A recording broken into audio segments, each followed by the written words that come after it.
Assalamualaikum warahmatullahi wabarakatuh. Hai semuanya, perkenalkan nama saya Nisa Kurtul Aini dari kelas A Psikologi Islam. Di video kali ini kita akan bahas tentang environmental psychology atau psikologi lingkungan. Materi ini disusun berdasarkan bab 17 dari buku Handbook of Psychology volume 5 karya Gabriel Moser dan David Azel. Yuk kita mulai pembahasannya. Yang pertama adalah pengertian environmental psychology. Psikologi lingkungan adalah cabang ilmu yang mempelajari hubungan timbal balik antara manusia dan lingkungan, baik lingkungan fisik maupun sosial. Fokusnya ada pada bagian kita mempersepsi, menilai, dan bertindak dalam lingkungan tertentu. Menariknya, pendekatan ini sangat kontekstual dan lintas disiplin, karena menggabungkan psikologi dengan bidang-bidang seperti arsitektur, perencanaan kota, dan bahkan ilmu lingkungan. Nah, selanjutnya, mengapa psikologi membutuhkan psikologi lingkungan? Selama ini, banyak pendekatan dalam psikologi yang terlalu fokus pada individu, tanpa cukup mempertimbangkan peran lingkungan. Padahal lingkungan bukan saja latar belakang, tapi juga faktor aktif yang membentuk identitas dan perilaku kita. Misalnya, desain sebuah sekolah bisa mencerminkan pandangan tertentu terhadap anak, apakah mereka dianggap pasif atau aktif dalam proses pembelajaran. Selanjutnya adalah ruang lingkup psikologi lingkungan.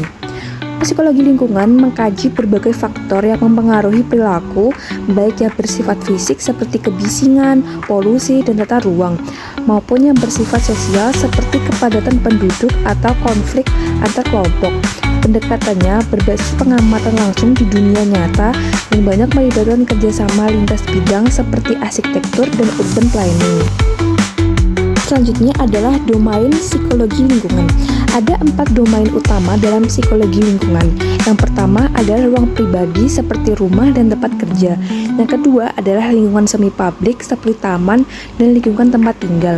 Yang ketiga adalah lingkungan publik seperti kota dan fasilitas umum.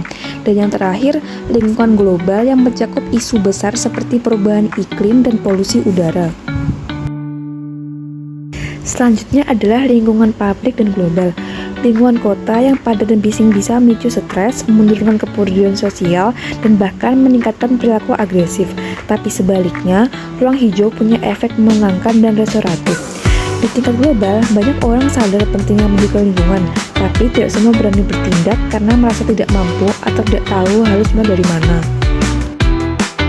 Selanjutnya adalah pendekatan teoritis. Dalam psikologi lingkungan ada 3 pendekatan teori yang penting. Pertama adalah pendekatan deterministik yang menganggap lingkungan langsung mempengaruhi perilaku.